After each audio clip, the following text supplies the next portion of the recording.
Muito bom dia! Estamos chegando ao vivo com o nosso Você Bonito. E você, claro, seja sempre muito mais que bem-vindo, muito mais que bem-vinda, porque o programa hoje está muito especial. E eu quero te fazer um convite já na abertura e no início do nosso Você Bonito. Eu estou aqui em frente, né, à nossa TV Gazeta, em frente à Fundação Casper Libero, com uma proposta hoje maravilhosa de saúde. É um convite mesmo para a sua saúde. A gente vai ficar aqui durante todo o programa ao vivo, porque hoje a gente vai fazer um mutirão do diabetes. A gente sabe o quanto essa doença é séria e que a cada ano, a gente vai mostrar uns dados para vocês daqui a pouquinho, a gente tem um aumento aí, né, de pessoas com o diagnóstico e de muita gente ali naquele limite, né, que já tem aí um pré-diabetes. Então hoje a gente vai oferecer a você que passar por aqui na Avenida Paulista uma coisa muito especial, que é o cuidado com a sua saúde. As meninas estão prontas, eu vou apresentar hoje aqui com a gente Bruna Isabela Silva, que é enfermeira, a Lívia Fornari, nutricionista, aqui ao lado, e a Thaís, que é técnica em enfermagem.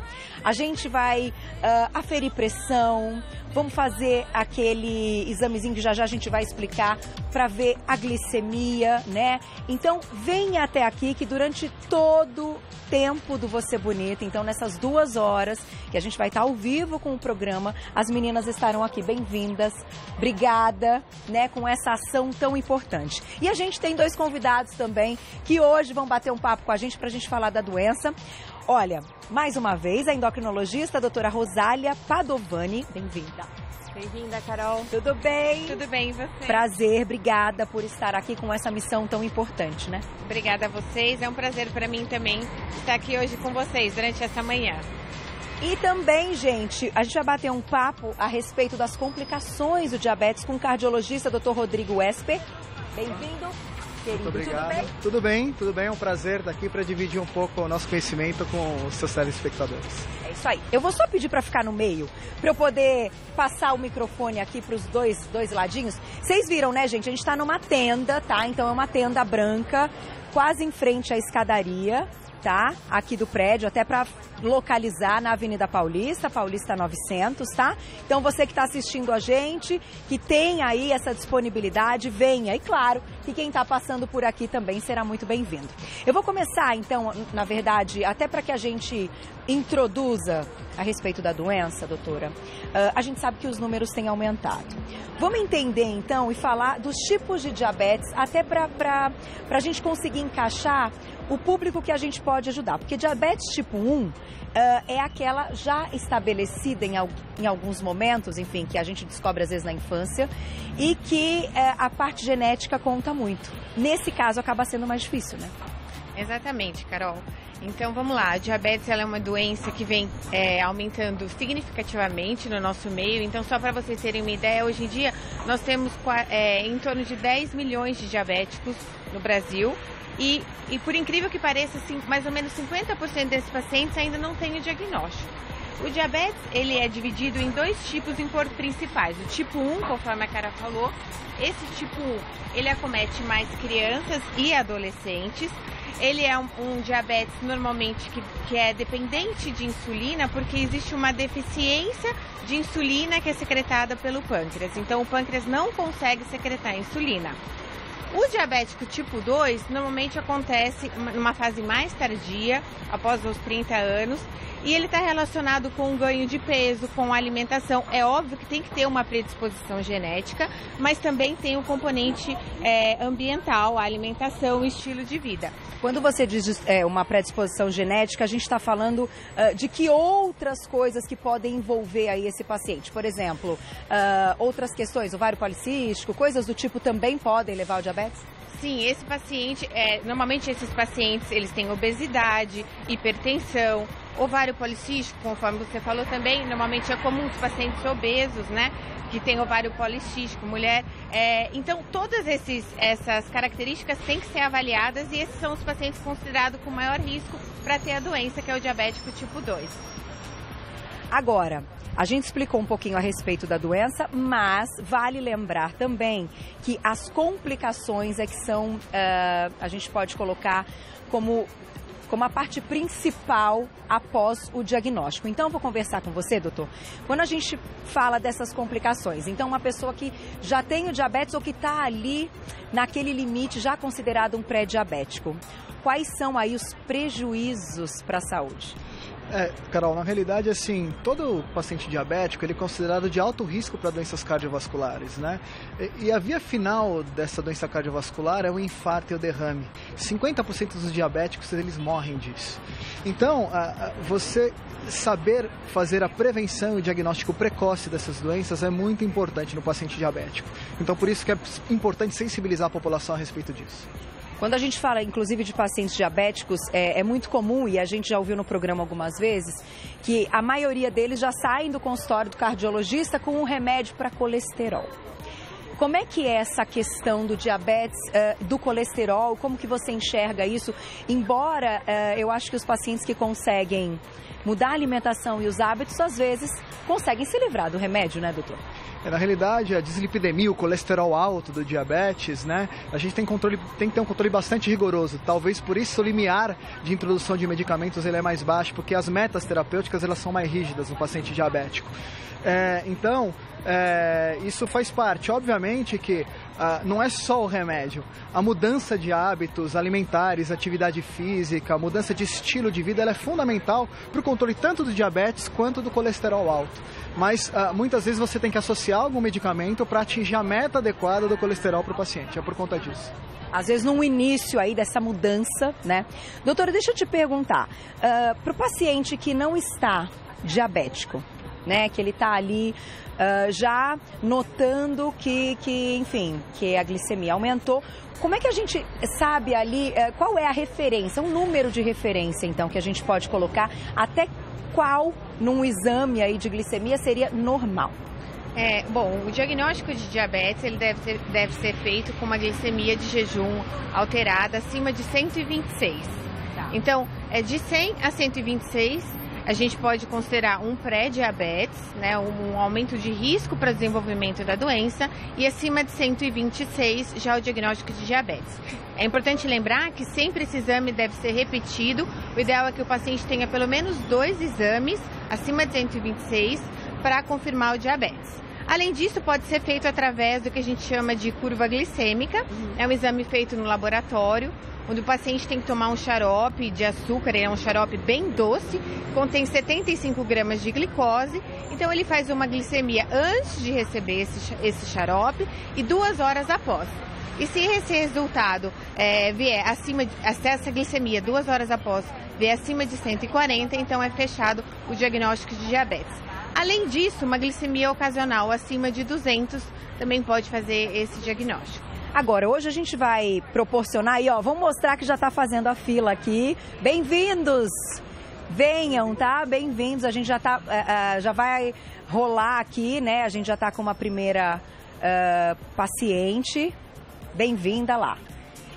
Durante todo o programa, tá, gente? Aproveita. Então, aí te pergunto, doutora, esse exame que as meninas vão fazer, que é aquele que a gente consegue, a picadinha, né, do dedo e tal, como é que a gente interpreta esse exame?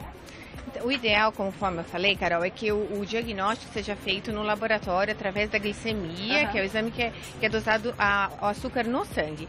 Esse exame, que é a avaliação da glicemia capilar, avaliado por esse aparelhinho que a gente chama de destro, ele é usado mais para o controle, mas é óbvio que numa ação, conforme a gente está fazendo, ele pode estar direcionando os pacientes para uma maior atenção, para que eles possam estar confirmando, então, esse exame no laboratório. Se o paciente estiver em jejum, o ideal são 8 horas de jejum, de 8 a 12 horas de jejum, então acima de 126, e conforme eu falei, ocasional acima de 200. Isso alertando o paciente para que ele procure um médico e faça, então, o exame no laboratório. E claro que todos eles vão comentar aqui com as meninas se fizeram alguma refeição, qual foi o último horário da refeição, tudo isso que é importante. Você comentou da atividade física, doutor. E não tem muito tempo a gente falou a respeito disso, a gente falou de receptores, tal. De fato, a atividade física pode melhorar, pode equilibrar essa questão da glicemia, não só como a queima calórica, mas nessa questão aí que pode melhorar os receptores, enfim, da insulina, alguma coisa do tipo. Sem dúvida nenhuma. A principal causa do diabetes tipo 2, que é o diabetes do adulto, é a resistência à entrada da insulina nas células. E a atividade física, ela melhora essa resistência dos receptores celulares. Então, e não é tão difícil assim, sabe, Carol? Se você fizer 3 horas de atividade física por semana, isso diminui significativamente o risco de diabetes e doenças cardiovasculares. Então, pelo menos 15, 20 minutos de caminhada todo dia, você vai ter uma prevenção e diminuição de mortalidade, ou seja, você vai viver mais tempo e com maior qualidade de vida. É isso aí. Bom, até para contar para vocês que daqui a pouquinho, Pamela Domingos, que já tá ali, beijo, vai assumir o posto aqui embaixo, que já eu subo pro estúdio. E já a gente vai bater papo também com a nossa nutricionista, com a nossa enfermeira, até para que a gente entenda, essa questão nutricional é extremamente importante, então por isso a gente tem a nutricionista e quem passar por aqui também vai ter as dicas de nutrição, né? Olha lá, ela tá preparadíssima. Já tem pergunta do público, Glaucia? Vamos colocar a perguntinha do público então na tela. Olha lá, gente. Entrou? Estão perguntando então, doutora, se qualquer pessoa pode fazer esse exame. A Ana. Obrigada, Ana. Um beijo. Ana, muito obrigada pela sua pergunta. Qualquer pessoa, sim, pode vir realizar esse exame. É muito simples, a gente pode fazer aqui mesmo, em qualquer local. E fazendo esse exame, conforme eu falei, o resultado será um alerta, então, para que você possa fazer o exame no laboratório. Agora, doutora, a gente está comentando também alguns pontos que é importante, até como orientação, que leve a pessoa até o diagnóstico do diabetes. Porém, o nosso recado, claro, é sempre a prevenção, que é o melhor remédio, né? Qual é a sua dica principal? De fato, é mudar a alimentação? Você acredita que hoje, é o hábito errado da população que tem elevado o número de diabetes? Carol, a alimentação é um fator muito importante, porque principalmente no diabetes tipo 2, a obesidade e o diabetes, eles andam de mãos dadas, então numa curva ascendente. Cada vez mais a gente tem pacientes obesos, cada vez mais o diagnóstico de diabetes. Então, portanto, é muito importante ter um cuidado com a alimentação. E daí, o que seria ter cuidado com a alimentação? A ingestão de frutas, legumes, alimentos integrais, evitar o leite integral e dar preferência pelo leite desnatado ou semidesnatado.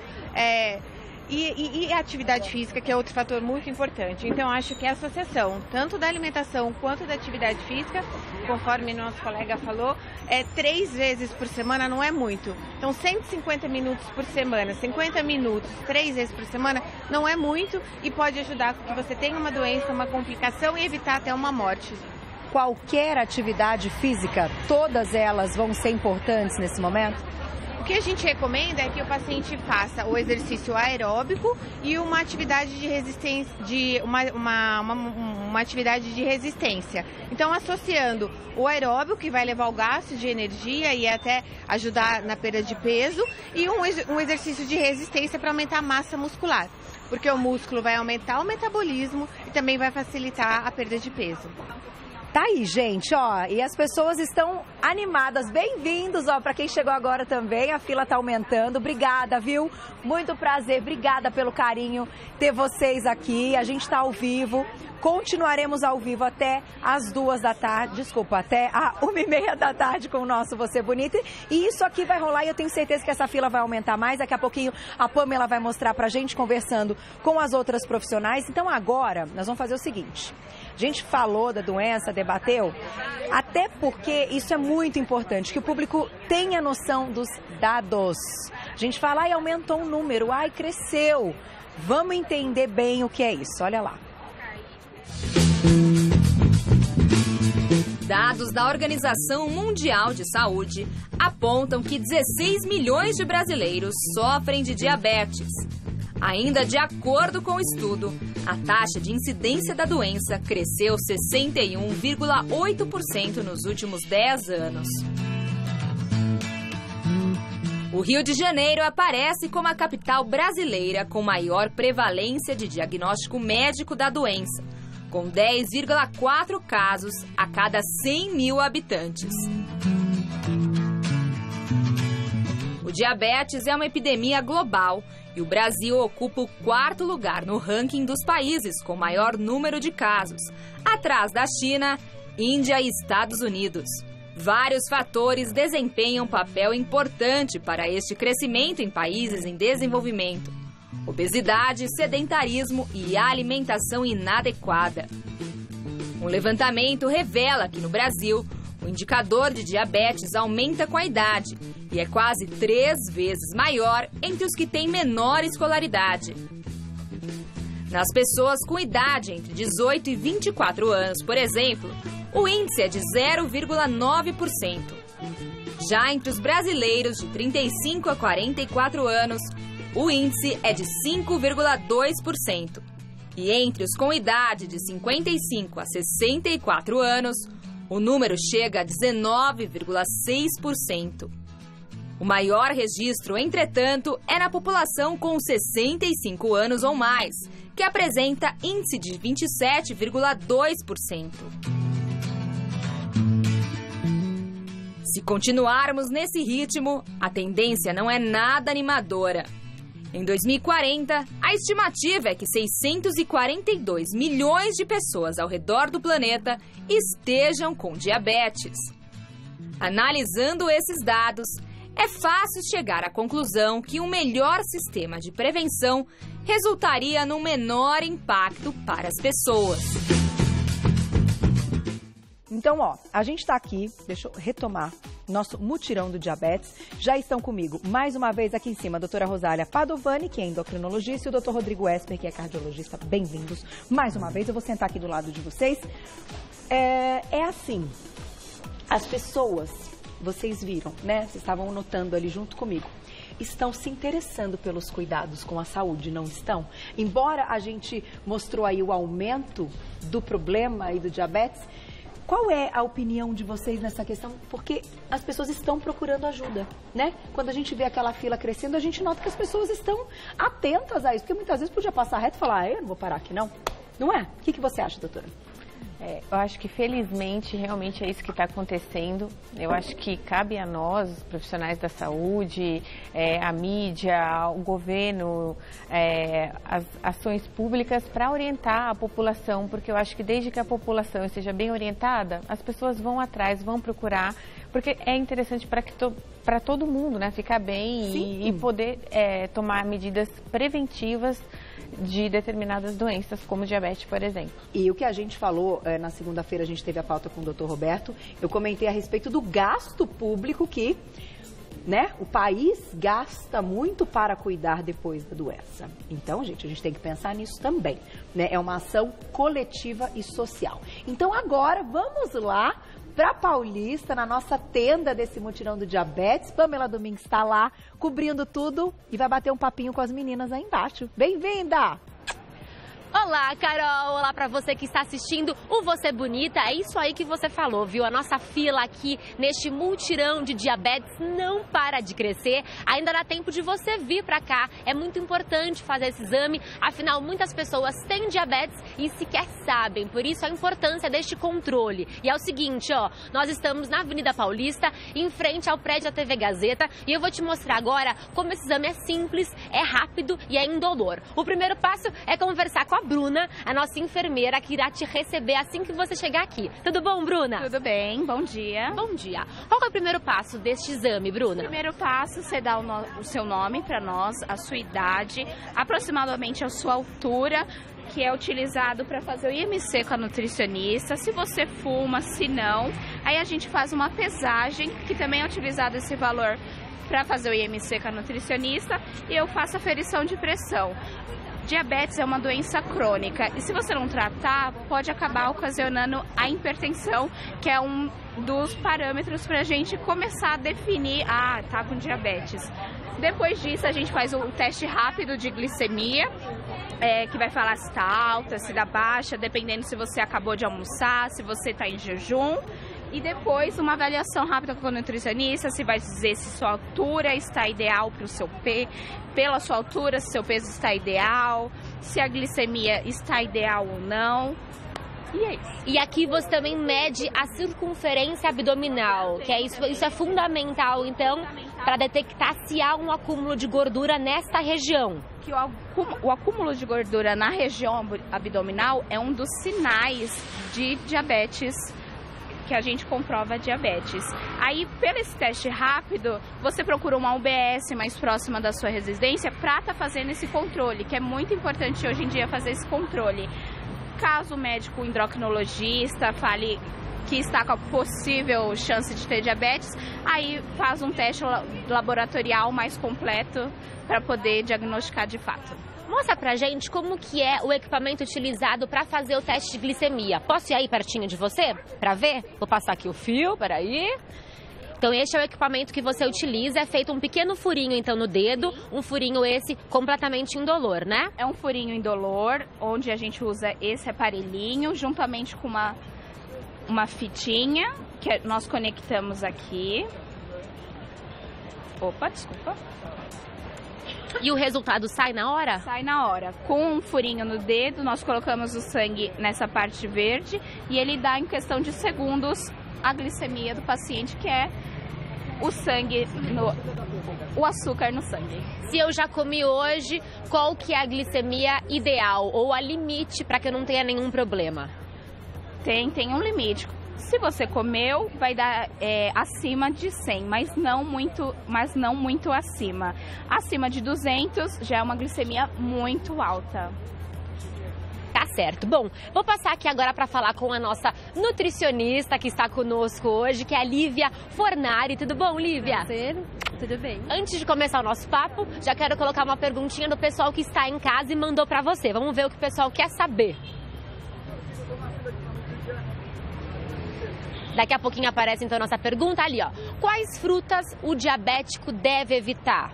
Olha, Pamela, é importante, diabético, evitar as frutas mais doces, que tem o índice glicêmico bem alto. Banana é uma delas, tá? Não só a fruta, como alguns legumes também, como cenoura, que tem bastante açúcar, tá? Então é importante evitar, porque quando cai na corrente sanguínea, a gente sabe quanto problema isso ocorre para o diabético. Então é importante evitar essas frutas com alto índice glicêmico. E ele consegue pesquisar também. Hoje em dia a gente tem uma lista enorme aí, gigante, de opções a serem evitadas, tá bom? A Bruna explicou pra gente que neste exame é detectado também o IMC. Qual que é a importância desse diagnóstico? Olha, o índice de massa corpórea é a relação do peso com a altura. Então a gente consegue avaliar que peso que esse paciente está, se ele está no peso ideal, se ele está obeso, se ele está acima do peso. Então é muito importante fazer esse teste para saber em que classificação você está e aí a partir daí a gente entrar com o tratamento adequado e conseguir também orientar adequadamente o paciente. Afinal, a obesidade é um dos principais fatores de risco do diabetes. Com certeza, Pamela. E é preocupante, né? E tem aumentado a cada dia. Então, eu digo que a população precisa sempre estar atenta a esse cálculo e sempre procurar um profissional adequado para orientar e para conseguir fazer o tratamento adequado. E através da alimentação nós conseguimos não só controlar, como também prevenir o diabetes? Com certeza, Pamela. Além de frutas, a gente fala também muito dos carboidratos, que também viram açúcar no sangue.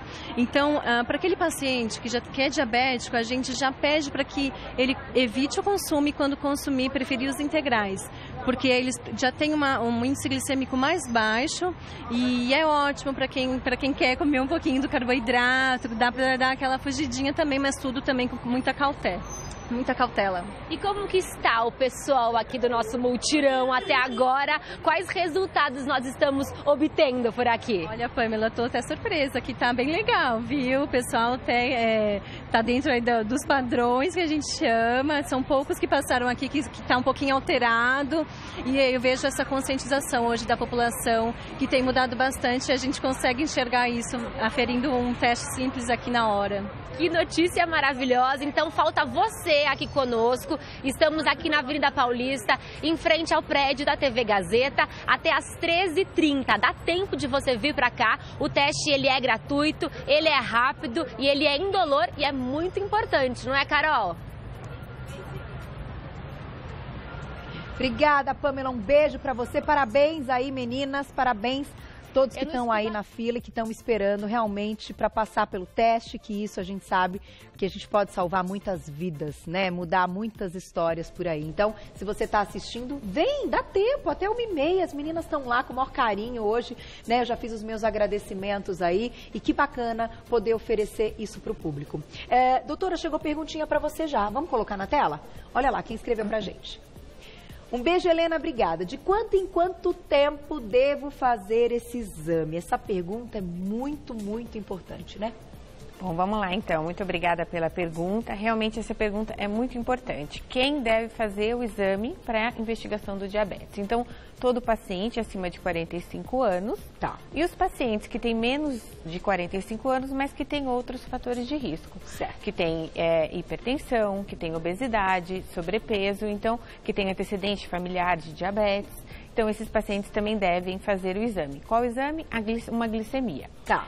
Se essa glicemia vier se vier normal, esse paciente pode repetir o exame a cada 3 anos. Tá. Se vier alterada, então ele deve procurar já ajuda para fazer o tratamento. Quem já é diabético, então, como é que é essa questão? Normalmente, os pacientes já têm o destro, né? Que o governo também oferece. Isso, a glicemia capilar, que é o que a gente está fazendo nessa campanha, ela é ideal para fazer o acompanhamento do paciente que já tem o diagnóstico, então, do diabetes. Ele pode fazer esse exame em casa mesmo. Todo dia pode fazer? Todo dia. Depende, na verdade, o quanto ele vai fazer, a frequência com que ele vai fazer, vai depender da orientação do médico dele. Tá. Quando o diabetes está mais descompensado, ele vai ter que acabar fazendo por uns dias um pouco mais, de forma mais frequente. Então, é recomendado que ele faça em jejum, antes e após as refeições, e se ele acordar de madrugada, inclusive de madrugada, para acertar os valores da glicemia. Tá. E depois ele pode fazer mais esporadicamente. Tá, e sempre também lembrando das orientações aí do médico, as orientações individuais, né? Doutor, para fechar, qual o seu recado para essa turma aí que a gente está com um sorriso no rosto de ver que as pessoas estão aí, estão aderindo e, enfim, estão procurando ter mais saúde, né? Olha, pessoal, é o seguinte, o diabetes é uma doença que vocês precisam correr atrás para fazer o diagnóstico. Como a doutora falou, 50% das pessoas que têm diabetes não sabem que têm diabetes. E o diabetes, como a gente comentou, ele vem junto com outras coisas, pressão alta, obesidade. E a modificação de estilo de vida é o principal para tudo, tá? Porque se você começar a fazer atividade física, você vai querer comer melhor, você vai se preocupar mais com a sua saúde e certamente você vai procurar um médico para ter uma assistência e fazer diagnósticos precoces do diabetes. Tá aí, gente. Muito obrigada. Eu vou agradecer já o trabalho de vocês, mas sei que vocês vão descer, vão continuar lá embaixo com aquela turma maravilhosa. Ah, lá embaixo então a gente faz o agradecimento? Então tá bom. Lá embaixo a Pamela então vai passar todos os agradecimentos. Obrigada, gente. Obrigado. Muito legal. Espero numa próxima que a gente possa fazer isso muitas vezes. De volta com o nosso Você Bonita e agora a gente vai lá para a Avenida Paulista acompanhar a nossa tenda, o mutirão do diabetes que a gente está oferecendo ao público hoje até 1h30 da tarde, né? Até o horário aí do programa você pode vir para cuidar da sua saúde. Vamos ver como é que tá a fila? Vamos conversar com a Pamela? Olha lá! Tudo bom, Carol? Tá bonito de ver, viu? Nosso multirão de diabetes tá lotado. Várias pessoas passaram por aqui hoje e é gostoso saber que tanta gente se preocupa, né? Em se cuidar, se preocupa com a saúde. E eu estou aqui hoje também com o Dr. Rodrigo Esper, que está conosco desde o início do programa. Eu queria falar com você agora, doutor, sobre quais são os fatores de risco associados ao diabetes, que eu acho que é algo bem importante para o pessoal de casa saber. Além da questão genética, que isso você herda dos seus familiares, por exemplo, se você tem um pai ou um irmão diabético, você tem um risco um pouco maior, a obesidade é uma epidemia mundial. Tá? A obesidade ela é uma doença, mas que ela leva, se você é muito obeso, você tem um risco aumentado de ter o diabetes se você tem obesidade. E o diabetes, ele é um fator de risco para doenças cardiovasculares, isso é importante a gente falar. Além disso, tem a pressão alta, que também é fator de risco, tabagismo, cigarro faz mal para a saúde, sedentarismo, dieta inadequada. E tudo isso junto aumenta o risco de ter problemas no coração do paciente, por isso que é importante se cuidar. Com certeza. Doutora Rosália, depois que eu fiz aqui esse diagnóstico, caso eu descubra que eu tenho diabetes, em todos os casos é necessário o uso de medicamentos ou não? Então, o tratamento do diabetes, ele começa com a mudança de estilo de vida. Então, primeiro, uma alimentação adequada, atividade física, mas infelizmente nem sempre é possível controlar só com essas medidas. E às vezes é necessário, entrar com uma medicação, normalmente via oral, a não ser numa fase mais avançada do diabetes tipo 2, que às vezes é necessário introduzir insulina, ou no diabetes tipo 1, que normalmente o uso de insulina é necessário. Muito obrigada pela participação de vocês hoje. Essa ação ela é muito importante e nós do Você Bonita ficamos muito felizes de saber que nós podemos contar com excelentes profissionais. Vou deixar aqui então o contato da doutora Rosália, que é doutora.rosaliapadovani.endócrino. E o site é o sbhci.org.br. Muito obrigada, doutor Rodrigo. Voltem sempre. Carol, foi um prazer participar desse multirão de diabetes. E você aí que está nos assistindo, ainda dá tempo de vir pra cá. Até às 13h30 estaremos por aqui. Obrigada, Carol. Até a próxima.